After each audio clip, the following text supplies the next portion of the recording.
ব্যস্ততম শহর নগরী ঢাকা শহর। এই ঢাকা শহরে অনেক সময় চলাফেরার ক্ষেত্রে খুব সাবধানতা অবলম্বন না করলে কিন্তু 1 মিনিটের মধ্যে আপনার জীবনে নেমে আসতে পারে কঠিন বিপদ। এই বিপদের কারণ হতে পারে একটা কাঠ। বলতে পারেন যে আপনি কিসের কাঠ, এটা ভিজিটিং কার্ড।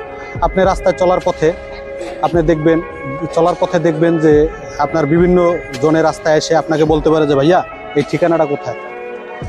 যখন আপনি এই ঠিকানাটা দেখতে যাবেন, এটার সাথে দেওয়া আছে শয়তানের নিঃশ্বাস।